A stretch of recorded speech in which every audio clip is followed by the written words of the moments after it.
Hey everybody, welcome back to another episode of Call It RevOps, and today we're talking about something that everyone encounters, which is the ABM illusion, right? ABM is incredibly expensive when you get those certain tools that you need to have. Who's actually doing ABM? And just because you're dropping six figures on ABM software doesn't mean you're actually doing ABM. So why do companies keep exhausting their budgets on these ABM technologies and strategies that don't seem to really be doing what they're intended to do? Yeah, I mean, let's just kind of call it for what it is, right? Like ABM tools and ABM software in general are taking processes that we used to do before in marketing. We used to call it target accounts. We used to say, micro targeting. We used to say land and expand, all of those type of ones. That's what they're making your life easier. But the price point, and this is the thing that I always talk about, is like, what is the price point giving you versus that we can't do when we're trying to be lean, right? ABM software realistically is CRM data that you're feeding in, advertising and maybe AdWords here and there, and then maybe a couple automations and workflows and sequences. Like when Outreach came out, sales automation was like at the peak of everything, right? Like we could design our own emails, and it's consolidating it, but it's also upping the price tag by like 300%. Now every ABM platform has some magic way of proving influence, right? And we've talked about this a lot. Like, what is influence? What is attribution? Can you really track every behavior? Or are you really looking at digital behavior that is tracked? Once again, it's your data that's feeding it, right? So the number one sales pitch that companies say is like, how's your data? Right? When we go into a consulting engagement, what does your data look like? Can you report on it? And when it comes to ABM software and ABM tools, data is something that is always like a afterthought, right? It's always like yeah, we can aggregate the data together, but can you really consolidate data and mismatch records, or do you need something else to do it? And I think that's the main thing, is right. Like the reason people are kind of going back to basics, and the reason companies are looking at ABM software in a kind of a different light, is the reality is the sales rep already knows the accounts that they want to go after. We just need to market to them. And that's the main thing that is going to impact pipeline, is the relationships and the messaging that we're sending, not a tool that consolidates all that data together. So, I mean, realistically, is ABM, these softwares you're kind of talking about, are they actually driving revenue? It sounds like they're just tracking what would have happened anyways. So what is the ABM software actually doing? Like people have to ask these questions because they're not cheap, right? Like they're part of your tech stack, and there's plenty of engagements that we've done where they're like, we're using it for ads. Well, Google AdWords is for ads. Like what is it? Impression data? Are you now tying impression data to accounts? I think we have to ask the question, is like, what is the outcome that you're expecting ABM software to do? Because it's not a data consolidation tool, and ABM is driven by data and it's driven by relationships, right? We've talked about one to many, one to few, one to one. Well, one to many is marketing like lookalike accounts to everyone that's a company. We just call that marketing. Like that's all it is. It's a wide net that you're casting to see who buys, right, or to see who bites. Now, if we talk about one to one, that's true ABM, and that's at a very strategic level. Which, what is the tool going to provide you on the insights of that? Is it behaviors? Because we already kind of know that, right? We already know what they're doing. We know who the company is. We know why we want to go after the company. So, what is the outcome that you're trying to get? Well, and it's a good kind of segue, I think, into this real important question is what do these tools actually do? Because we can start out and say, hey, you're not using it for what it needs. It's expensive, but we are partners with ABM platforms and we do know there's value that exists, but what do they actually do versus what are people expecting to happen that's not going to happen? Yeah, and then the question always with any tech platform, right? The question is always about ROI. Like let's call out like the gimmicks. Like when we say we influence $10 million in pipeline, what does that mean? That's on a one single touch, because technically that person hits your website. Like that could also be counted as influence. How do we translate that to an action that someone is doing because of the platform? Like did the platform provide the list of people, the list of accounts that you should be going after? No, it's not providing that. It's not a Zoom info ish, right? It's a platform that's saying, based on your database, these are the accounts you should go after. And how many times, like, I believe that's the information that sales already knows. Like, sales Yep. knows which accounts that they're marketing. Like the first thing, and kind of you've done this a while, just in general as well. The first thing they ask you to do is label your top 10 and 50 accounts that you want to Yeah. market. Like, why the fuck do I need a platform for that? I Yeah. already know the accounts if I'm giving you the top 50 accounts. And then obviously there's a thing to be said about engagement signals, but that's no difference in activity that's being logged. There's no difference in emails being sent. And that's the activity. Because once again, the platform is not logging or creating an activity. It is not an attribution software. What is it doing? Like, that's my general question. Like, what are you trying to get to? And some of the things I think that, the ROI kind of myth associated with that is the blank areas that ABM software isn't accounting for. Things like media spend that goes into it, the fees that are associated with the platforms that you're using for marketing, right? They're not calculating, okay, Salesforce or your CRM or Marketo Engage or your marketing automation tool. And then there's wasted impressions as well. Well, they wouldn't, right? Because the tool has to show value. So all of that is going to tie into an analytical platform inside the tool. The data still lives outside of it. Once again, ABM platforms do not make data points. They surface data points of seeing, just like a BI platform. And so at that point, you might as well just get a BI platform because it's kind of doing the same thing. So there's kind of two camps that are probably watching this podcast, right, Roger? There's the people who have the platform. They're experiencing a lot of what we're talking about where, things aren't really lining up with where they're supposed to be. They're tagging every deal. It's like, okay, everything is influenced. Then there's the other camp who's like, well, I want to do ABM, but I don't have the software. I think we start with the people that do have the software. Here, what are some things that they could be doing in a meaningful way that actually drives results, that actually uses the tools for what they're intended? And then maybe we could talk about if you don't have the budget for a fancy tool like ABM or a fancy ABM tool, here's what you could do with what you have, the scrappy way to get ABM done. Yeah. No, I think that's a really good point. Like, so you have the platform, and the two things that I think off the top of my head is when we buy a platform for anything, we want to get away from this spray and pray ad model of we're just going to use that platform now to run ads. Like, if intent data, engagement data is loading into a platform, no matter what it is, we want to leverage that data, and we want to get really kind of granular with how we're approaching it. So, we want to run true deal acceleration campaigns. We want to target opportunities that are not closed. We want to run ads on those individuals, those accounts. You want to run specific ads. You want to have personalized outreach to those opportunities, right? It's not opportunities in general, which is what we kind of see companies do with these platforms, is they cast a wide net. The wider the net, the less the results. But ABM is meant to be targeted, right? So run true deal acceleration campaigns. Look at your opportunities. They're not closed won. They're not closed lost.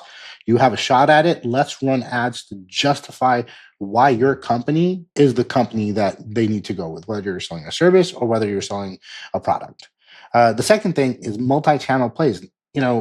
Multi-channel and omni-channel and all of the other different ways to kind of say that we are going to look at different sources to present marketing.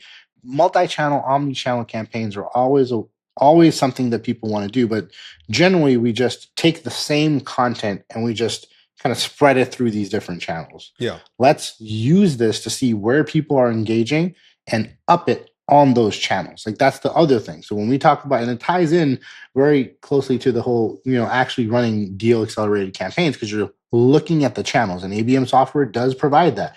It tells you, are people engaging with ads, LinkedIn, which channel, what medium? If you see it, it doesn't mean stop everything on the other channel.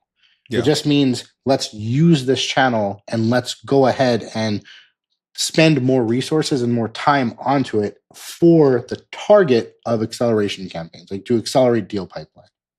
Yeah, if you're running ad that kind of just cast a wide net versus an ad that really speaks to where they're at in their journey, if they're really hyper focusing pricing or looking at other competitors and they're receiving messaging that resonates with why your solution, your service, whatever it might be, is differentiated based on their buying life cycle and that specific person, that's what ABM is kind of intended to do. It's not, okay, I'm sending emails, I'm running ads, I'm having sales reach out. Let's be very meaningful about how we're leveraging the tool rather than just this whole let's throw anything against the wall and see what sticks. Yeah. And don't flood it with all your data, and which will save you money, just FYI, on the platform cost itself, right? It's not a CRM tool, it's not a database, it's not a CDP or anything like that. Narrow down who you want to target. You know who you want to target. Narrow down that list and run it from that standpoint. And guess what? You're probably going to reduce the cost of the platform in that sense. You're going to save a little bit of money, but you're going to get a little bit more strategic on the tail end. So it's literally a win-win in that sense. The bulk of products and SaaS products are charged by how much data that they hold. How many campaigns are they running? So if you're running campaigns on a subset of a list versus the entire list, you're generally just going to save money on it. And maybe kind of to tie that little approach off and say, okay, if you have the software, here are the things that you could do. Something that often gets overlooked is the people involved in the process, right? So all the time. The ABM tool could really open up a weekly discussion, or however often that discussion is, but a dialogue around what accounts are getting heated up, right? What accounts are getting moved along based on what we're seeing? What accounts need more involvement from the executives or from the sales team or from marketing? And do we have a custom outreach plan for this account we really want to go after? Are we going to take it a step further, right? Yeah. And just like in email marketing, when we moved away from vanity metrics as a source of indicators, as a source of identifiers to say we delivered 90% of the emails. Okay, what does that mean? How many people? Well, people opened 50% or 30% or 20%. Those metrics were really cool when the platform first took off because we didn't have that information before. And that's what we said. We said, hey, if people are opening X percentage of emails, I know we're getting ahead of them. Yeah. And the same thing goes for ABM software. Like, stop reporting on clicks and impressions, right? Yeah. Like, impressions are impressions, meaning that someone is scrolling and it left an impression.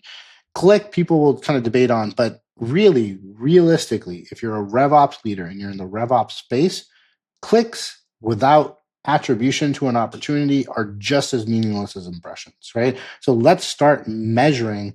Did it increase deal velocity? Like, are opportunities closing faster? Are we tying it to revenue?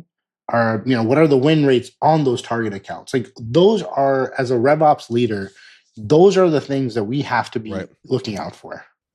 So, when we started this out, one thing that you said was ABM is things that people have been doing since the beginning or even before the advent of this technology. So let's talk a little bit about what you can do without a fancy ABM solution or an expensive ABM solution, and get down to the basics of not wasting our budget, using some elbow grease, and doing ABM with the tools that we have available. So there is no secret sauce or like a secret tool or a secret technique to this. If you don't have ABM software, you can do every single thing still inside ABM software. Because once again, where is the data coming from? Coming from your Google Ads, from your CRM, your account list, creating a target account list. Like we talked about, how to benefit from ABM software is creating a targeted account list. You can do that in Excel. You can literally export the data. I would say that part of identifying your target list is the utmost single important part in an ABM campaign, because those are the accounts that you believe that you want as clients. You can take that list and you can upload it into Google Ads. You have your impression and click data. You can see what sites they're visiting. You can put them inside a list. You can email market to them. You can You can do personalized outreach one-to-one with any kind of tool that you have, even if it's something as simple as Outlook. So it's not, there's no like secret sauce to it. The only secret sauce I would probably say is who are you wanting to target? And that's something that lives inside your data set already. And if you're thinking about creating a target list, that's going to really fuel at a base level what you do for LinkedIn, right? What do you do for sales outreach? What do you do for your advertising efforts?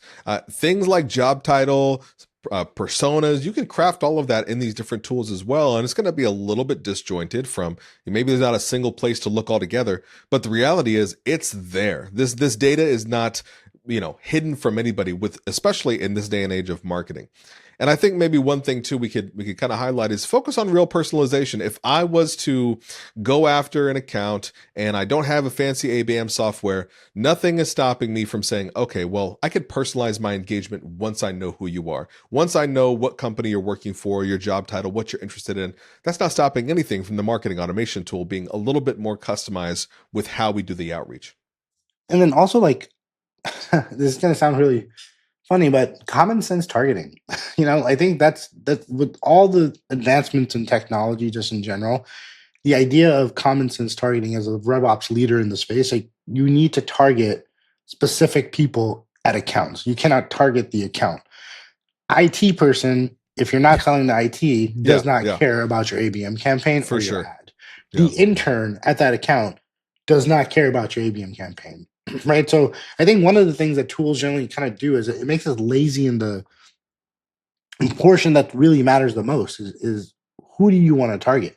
And I think that's something that is just, you don't need a software for that. Like you don't need a tool for common sense targeting. So Yeah, absolutely. If a salesperson, you wouldn't see a salesperson in any situation without BM, call the intern and then pitch them on why they should be involved in this incredible offering that you have for their company, right? hey, that actually reminds me, alignment with sales.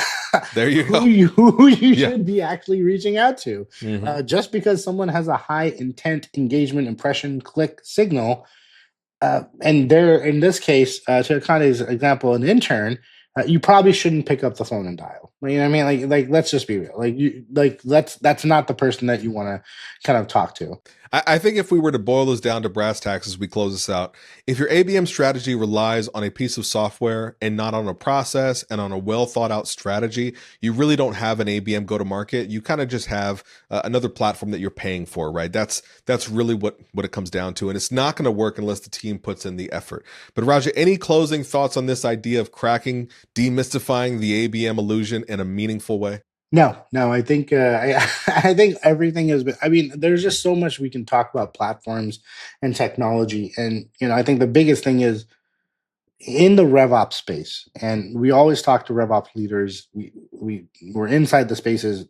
We have to get more strategic in tech and not let tech drive conversations, but actually have the strategy drive the conversations, and then the key thing is to use technology to back all of that up, and not the other way around. Just because we have a piece of technology doesn't mean we should just throw everything in it and let it run. Like we still have to be, as RevOps leaders, seeing the bigger picture in all of those kind of items, in all of the software in our tech stack, how the alignment, like even in this entire ABM campaign that we talked about, sales alignment is crucial. You want to be reaching out to the exact people that you should be. You have to get a target list from sales. They're the ones who are doing it, right? So those are all pieces as a RevOps leader. I think in any campaign and any strategy, you just have to be very diligent about. Thank you guys so much for tuning in on this episode of Call It RevOps. Be sure to join us for the next one and listen to our previous ones as well. Take care.